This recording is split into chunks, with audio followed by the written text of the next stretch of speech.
Hello, and welcome to the second part of a two-part training on service learning, impactful teaching, and meaningful service.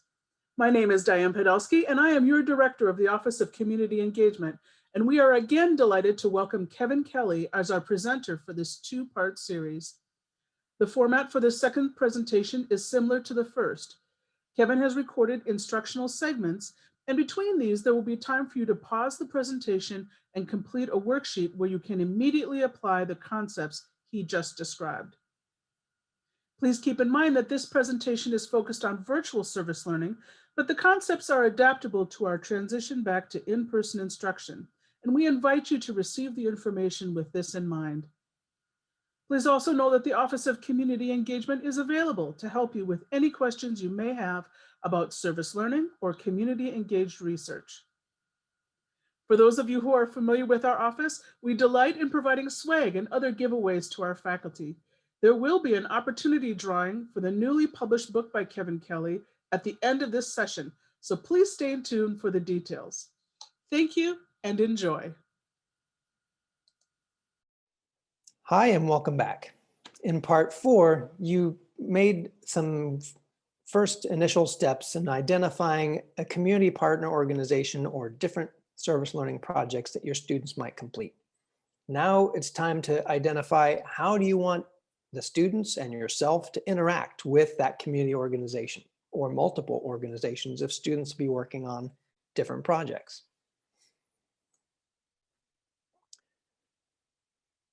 Those community interaction ideas might fall along a timeline similar to one we saw earlier in this presentation. At the beginning of a process, you might be doing some data collection. You might be having, or the students might be, interviewing organizational leaders from the community or the community members themselves. As the project gets started and is moving along, there might be opportunities for students to check in with each other, to share progress, with you to share project ideas and work them out in a safe space. Students may be having regular meetings to conduct some of that service work if they're going to be doing things like tutoring or supporting community members directly, as we saw in those 4 types of community work. They might also be making sure that whatever they're doing remains aligned with the community needs. Don't want to go off on a tangent and end up with something different than what the community expected. Third type of community interaction might be for you. You may be gathering feedback from the community organization about the students' performance. You might be calling the students together to make sure that they're okay and that their needs are being met. And you might be working with all of the groups to make sure that the projects, again, are aligned with your course outcomes and aligned with the community needs. The last type of community interaction idea are presentations. Once the project is over, students will be sharing their final results or work products. Or if they've been creating some sort of awareness campaign, it might be the kickoff to execute that campaign. There are obviously many more types of community interaction ideas, but these are 4 to consider as you start thinking about how you want to construct the experience for your students and build it into the timeline. Now, one of the challenges is that many community organizations are not set up for interactions with students from a university.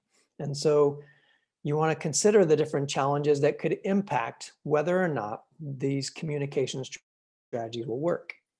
What's the time commitment from all parties? Making sure that those meetings that the students or you set with community organizations are fairly short and well executed. Maybe half an hour, have a clear agenda, and make sure that everything gets done on time. The digital divide exists. We know that COVID-19 has amplified access issues and that many students, some instructors, and who knows how many community members are going to have a hard time accessing devices. So when you create your pathways for everyone to connect, make sure it's a pathway that has multiple options. Zoom When you provide a link to a Zoom meeting, make sure you include the phone number so that students or community members can dial in if they don't have a device with a camera or don't want to be on camera, or maybe they don't have good wireless. Goal incongruence is a big challenge. Again, making sure that the meetings are aligned with the project, with the learning outcomes, with the community needs, making sure that your class and the community are hand in hand. Appropriate nonprofit selection, and are the community organizations having their own internal challenges? That can present challenges to your students if the organization you're working with has its own challenges that they're trying to face, whether it be related to their budget, whether it be related to outreach, whatever the case may be. We need to know what those challenges are and make sure that we're picking the right organizations for our students to work with. Students' abilities and students' buy-in. We want to make sure we're preparing those students to do the work they're going to be asked to do so that they're not learning on the job when they're trying to perform a service.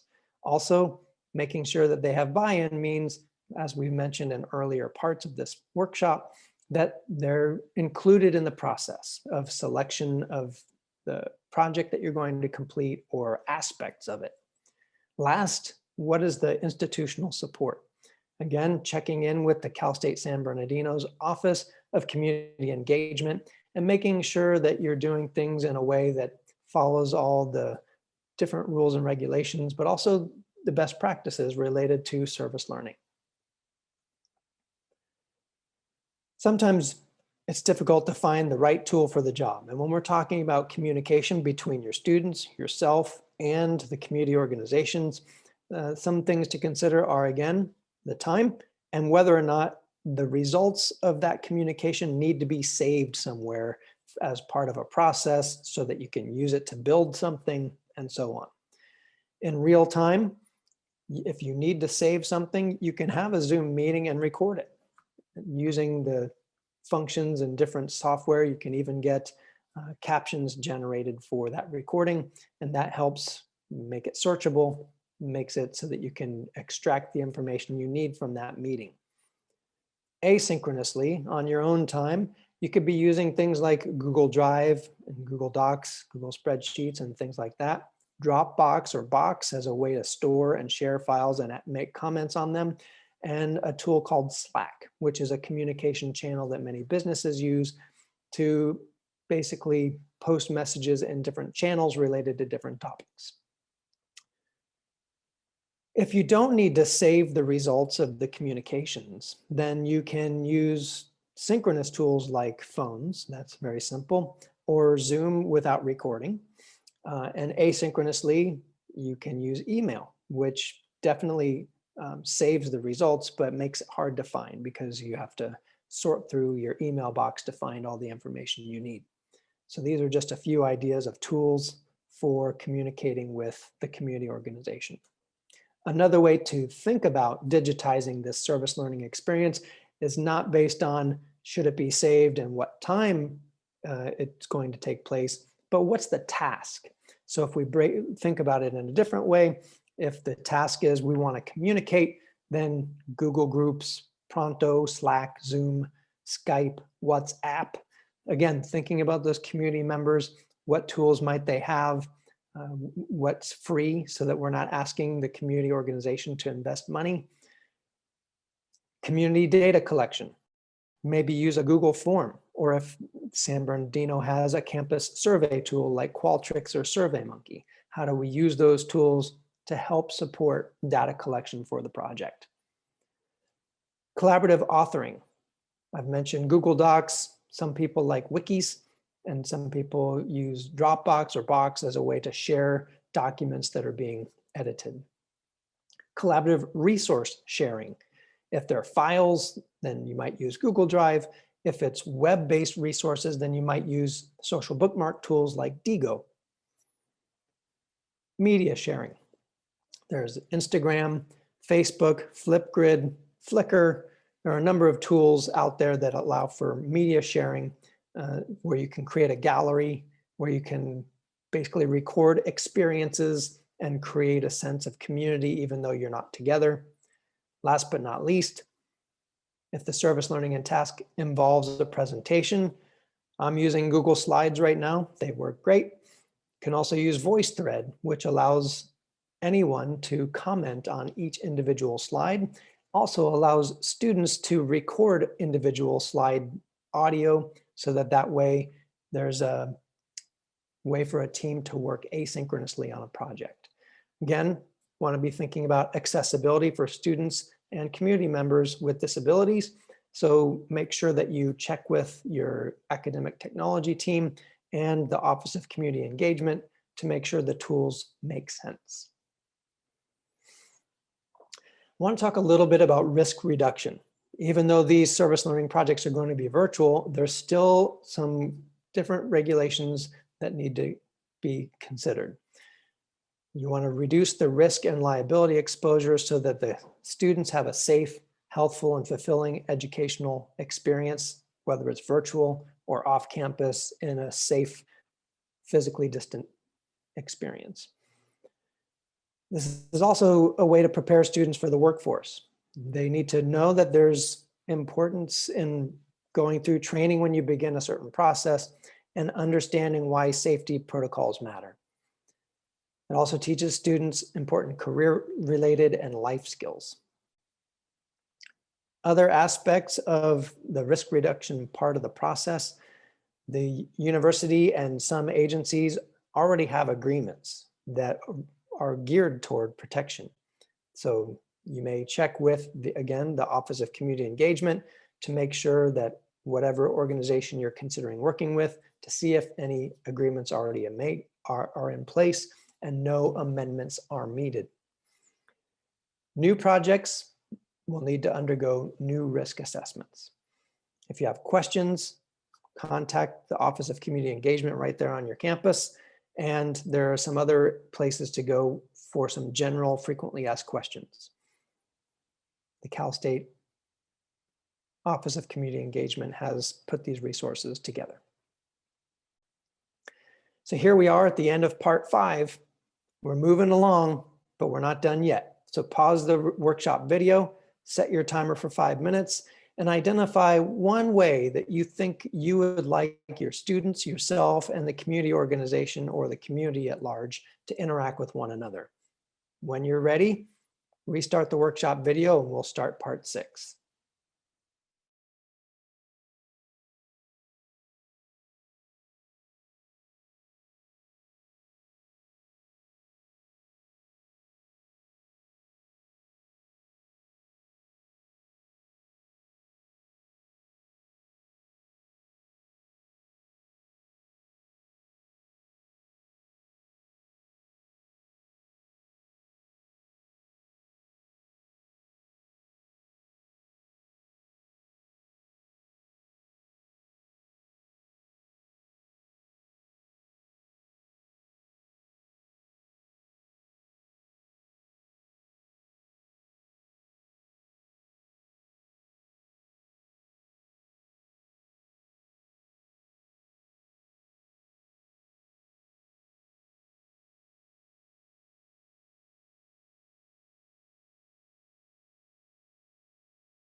All right, welcome back, everybody.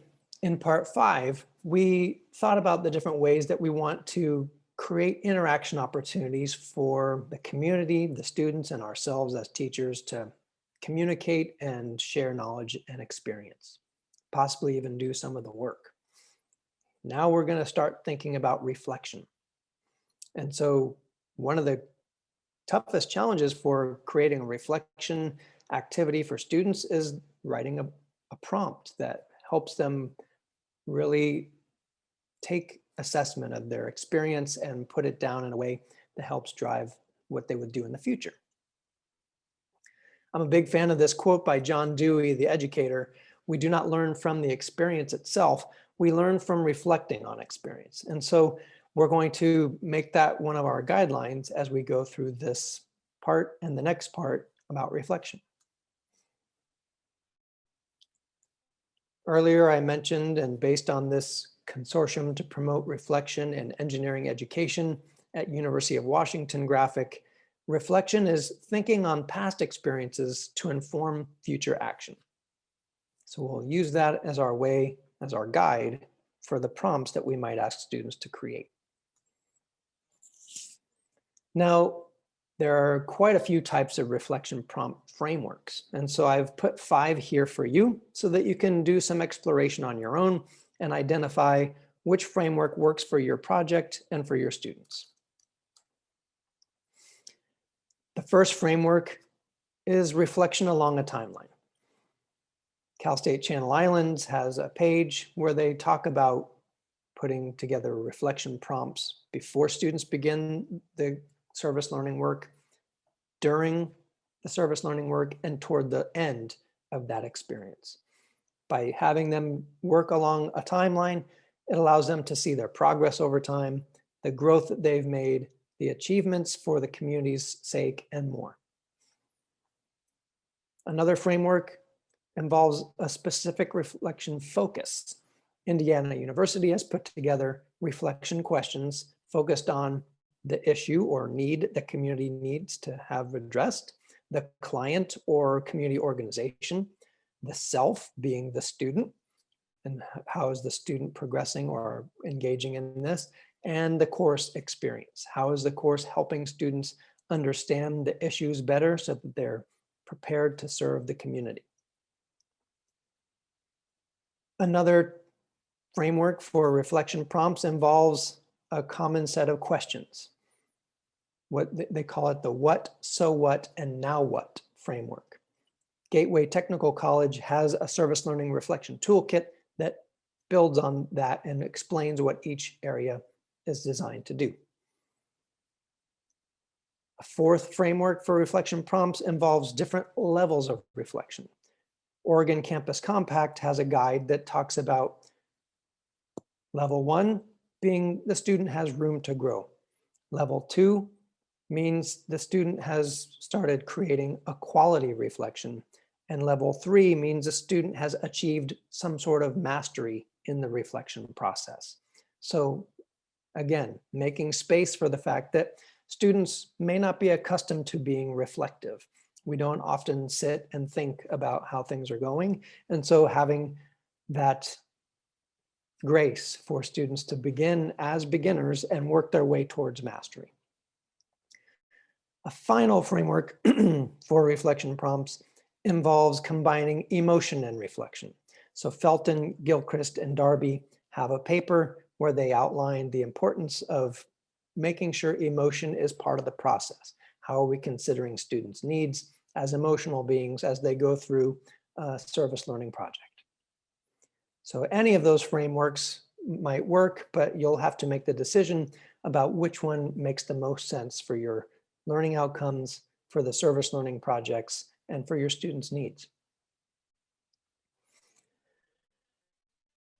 I also want to talk a little bit about reflection as a metacognitive act, because again, students aren't always prepared to reflect. In my own course, I teach students this cycle where they plan to do something, they go off and do it, and then they reflect on how it went. By doing that, when they get to the reflection process, it's not a surprise.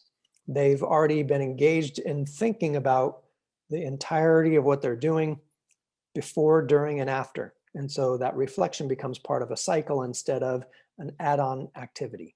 So you might consider having students write a plan for what they're going to do for their service project, maybe keep a journal while they're completing the service learning activities, and then writing a final reflection, writing about what worked and what they would do differently next time.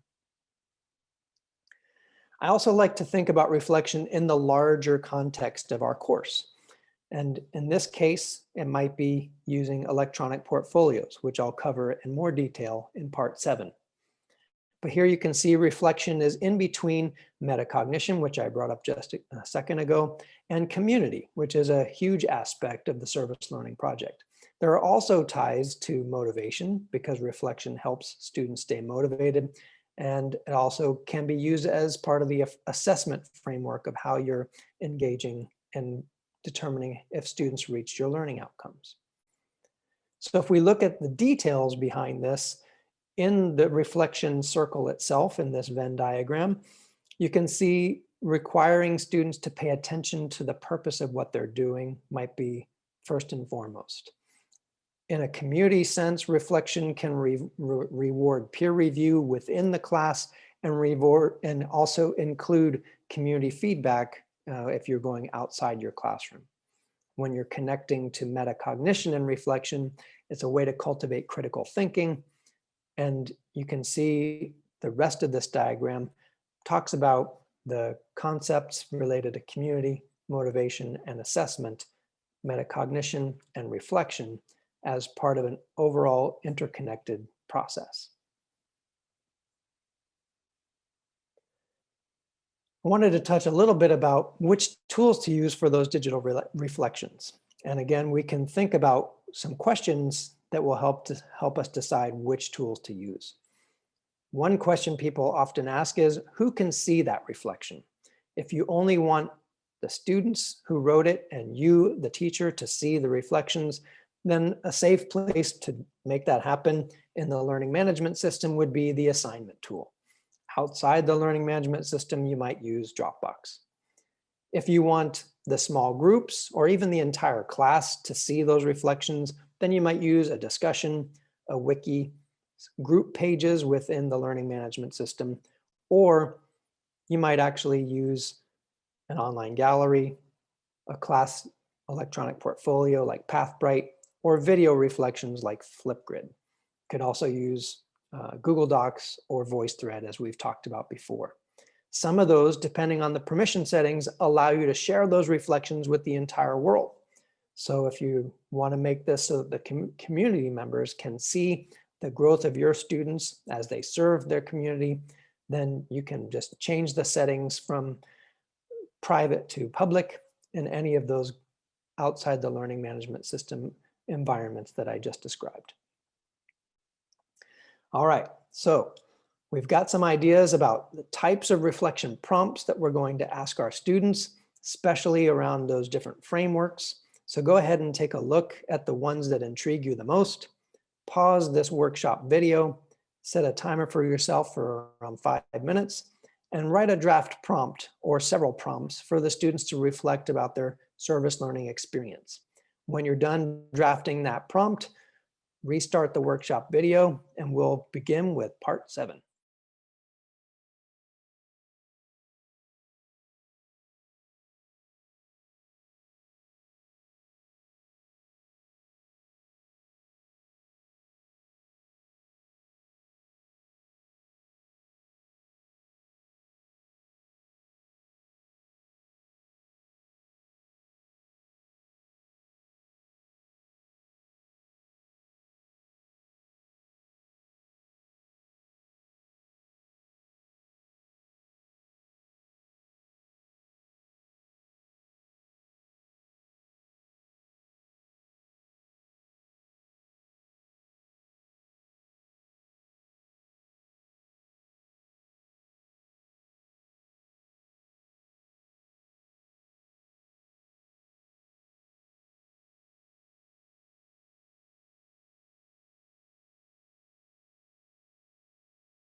Welcome back, everybody. In the last part 6, you just figured out some reflection prompts that you want to ask your students to engage them in that process of taking experience and preparing for the future. Now we're going to help students think about generating evidence of their learning as part of the service learning process. And so what our role is as instructors is to support them in that, not only by providing clear instructions, but making sure we're guiding them through the process.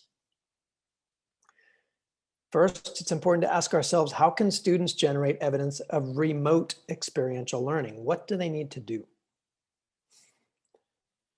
Well, if we think about the context we're in now, that students who are going to be graduating soon are heading into a tumultuous world where job markets that used to be very promising are no longer. And so these students having evidence of the work that they produce is all the more critical. To be able to show that they have real world skills based on the service learning projects you assign. We also know that employers have actually made a concerted effort to identify service learning projects with community organizations as something that they're much or somewhat more likely to hire recent graduates with this experience. And you can see that over 3/4 of the students, over 3/4 of the hiring managers felt that they would be more likely to hire recent graduates with service learning projects as part of their experience. So helping students to document that in an electronic portfolio or some other visible way will be an important aspect of the work that you do with your students. Key attributes that students want to see on students' resumes, again, include things that they will be doing as part of this process. Problem solving, working in a team, strong work ethic, even any analysis that you're going to be asking them to do, all the way down to their creativity, as almost 1/4 of employers want to see students exhibit those skills. But as you look at this list of skills that employers want to see, this is something that you can ask students to include in their reflections. You can ask them to make sure they point it out with respect to the artifacts that they produce and share via an electronic portfolio or some other means.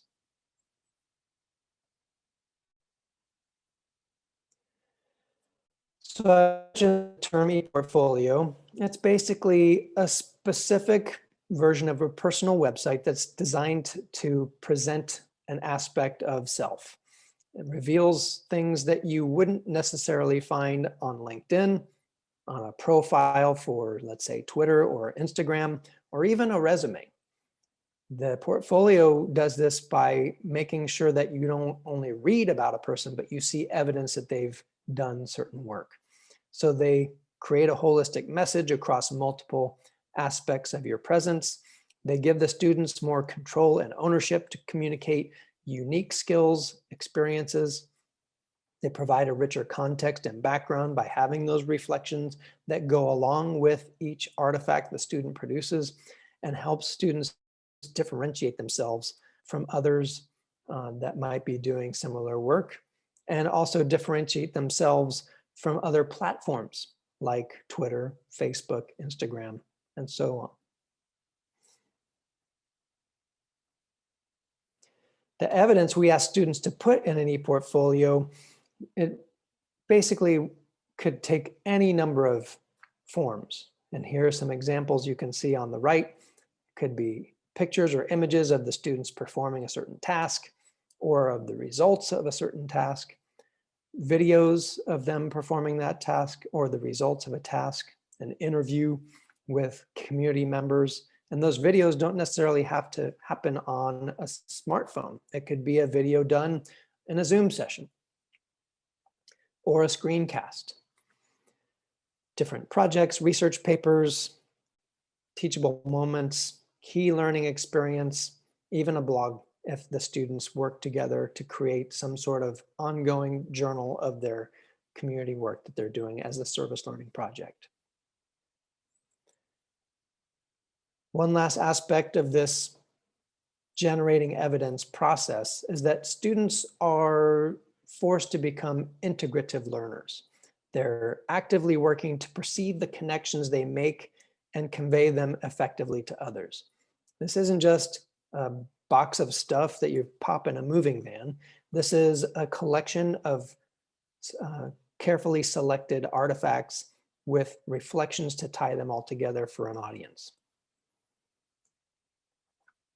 All right, so it's time to pause the workshop video, set your timer for about 5 minutes, and identify through that process that you've identified, what will students generate as evidence of meeting the service learning outcomes in your course? And these are also things that they may be able to present to the community or share with the community as final products.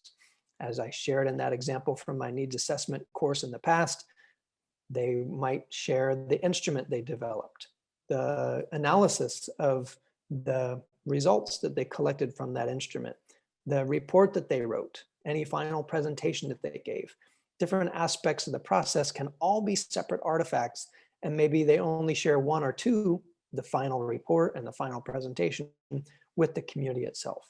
The rest might be for them to show their progress over time and to show their ability to complete different parts of a process. That might be important for an employer down the road. So go ahead, pause the video, think about what students will generate in your course as evidence or artifacts, and then when you're ready, restart the video and we'll finish with part 8.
Welcome back, everybody.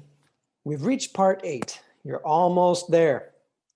I would say this has been a race to the starting line because Now the work begins, right?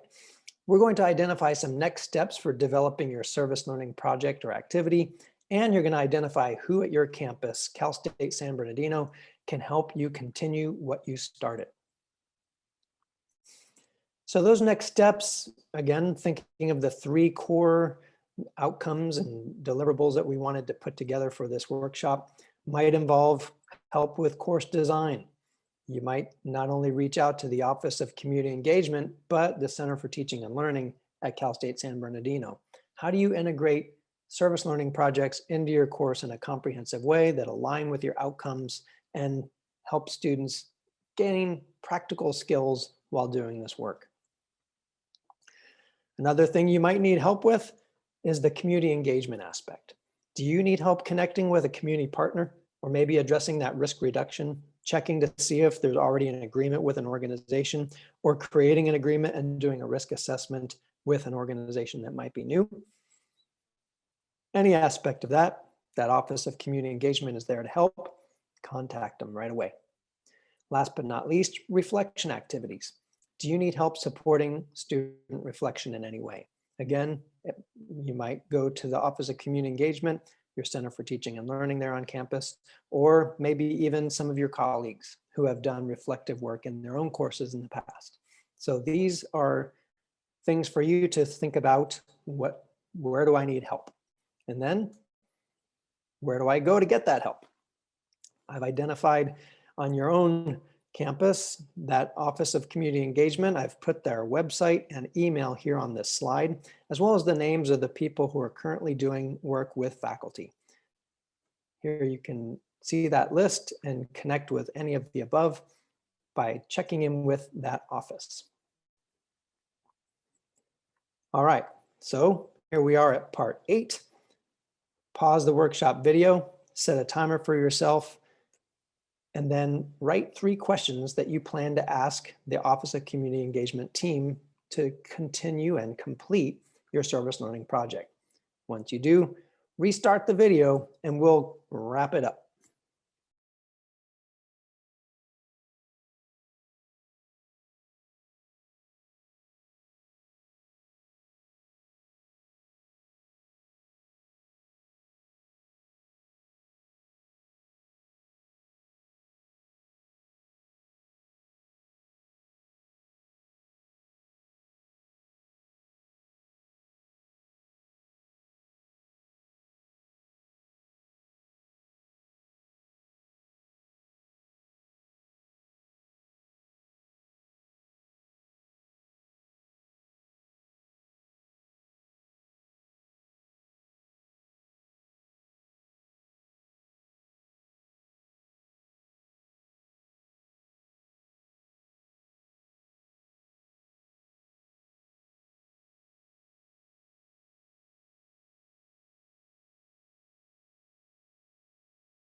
welcome back. We're just here to share a couple last thoughts. I wanted to share some useful resources that might be useful for working on this project. These articles are helpful to you as maybe they've been for me. Also, there's a book, Advancing Online Teaching. I happen to be the lead author. Check it out for more ideas about designing and facilitating different online course activities.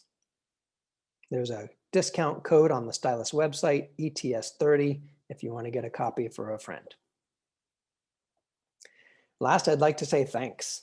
If you have any questions, feel free to email me at San Francisco State University. There's my email address. Again, I'll encourage you to contact your own Office of Community Engagement. They're a fantastic group, very knowledgeable, and can help you get off the ground with your project. I want to acknowledge that the presentation template I used today was created by a group called Slides Go. It was free and included different icons and infographics. And I also want to acknowledge the work that was done originally last summer with the Office of Community Engagement for the Cal State Chancellor's Office. We pulled in folks like Helen Chen from Stanford University, Mike Willard and Stephen Brownson from Cal State LA, and Dale Barath from Cal State Dominguez Hills. I'm grateful to all of them for the work that they did and for sharing their work as Creative Commons so that we can reuse it, modify it for this very workshop. So I'm going to say, have a great day. And I encourage you to go talk to the Office of Community Engagement to finish your plans and get ready to implement your service learning projects for your students. Hello, everyone. I hope everyone is enjoying the workshop and found the presentation very informative. I want to turn everyone's attention to a new pilot program that is being spearheaded by the Chancellor's Office Center for Community Engagement. The name of this pilot is the Community Engaged Learning Attribute Initiative, and I encourage all faculty who offer community-based learning experiences to learn more about this pilot. First, let me provide some background on the Chancellor's Office new effort. In the past year, offices like ours around the CSU have worked with faculty to identify service learning courses and assign a course attribute through PeopleSoft. Service learning was the only designated course attribute given to community engaged courses who met a particular set of guidelines. These service learning guidelines are very direct and include components like addressing community identified needs, a specific requirement for hours of service, and critical reflection activities. However, the service learning attribute was not keeping track of other courses who also offer a public benefit, like courses structured around fieldwork or internships. To gain a better understanding of community engaged efforts, the CSU created a system-wide data collection tool. This tool will also help faculty identify where their course falls in a newly created spectrum of community engagement. CSUSB is entering this pilot program in phase 2, meaning that there are some other CSU campuses who already begun this process back in the fall. CSUSB as a phase 2 campus will begin this pilot this spring 2021 semester. The new Attribute Initiative pilot introduces 2 new definitions when coding classes in PeopleSoft. These new course attributes are not seen by students. They are a backend notation in the PeopleSoft system that helps us identify and categorize the class. The first attribute is community service learning, which is a distinct pedagogy that intentionally and explicitly integrates course learning, civic learning, community learning activities, and community partners, which are typically nonprofit agencies, local schools, and government agencies. The new attribute, curricular community engaged learning, includes a broad array of courses with some type of community engaged assignment. This attribute will allow other courses, like courses structured around community-based fieldwork and internships, to be recognized in the PeopleSoft system. So how does the Chancellor's Office identify the correct community service learning or curricular community engaged learning attribute for your course? Well, to do this, the Chancellor's Office developed a survey tool for faculty to determine their course code. The survey is based on a new taxonomy for community engaged learning. The survey will ask questions about reciprocal community partnerships, community involvement, academic relevancy, civic learning, critical reflection, and assessments, which are the 6 areas of focus for the new community engaged learning taxonomy. The survey must be completed for each course that has a community-based learning experience. Luckily, the survey is short and can be completed in around 10 minutes. After completion of the survey, the faculty member and OCE will receive an email notification of the survey responses and the assigned attribute for the course. If everything looks good, then we will submit that information to PeopleSoft and it will be shared with the Chancellor's office. So a question that is bound to come up is, what if the desired attribute is not assigned? Well, no matter the reason, the faculty member can contact the Office of Community Engagement to make changes to their syllabus or survey to receive the desired attribute. The due date for this survey will be every census day. However, we encourage everyone who plans to fill it out to do so as early as possible, especially if it is the first time filling out the survey for a particular course. This would allow enough time to make changes if the desired attribute is not received. A few final notes before we finish this mini presentation. We know that there is an understandably small amount of community engaged courses right now. So for those faculty members who do complete the survey, we will award them a letter of recognition for their participation in this pilot program. If there are any questions about the community engaged learning survey, please email us at leaveyourpawprint@csusb.edu. And please visit our website, csusb.edu/community engagement, to read the sample survey, the new community engaged learning taxonomy, and even a service learning syllabus checklist. We have also formed a 3-step guide to help you navigate this pilot process. The community engaged learning tool survey is available on our website, but if you can't find it, you can send us a quick email and we will get back with you with a link. Thank you for all your contributions and thank you for participating in this pilot program.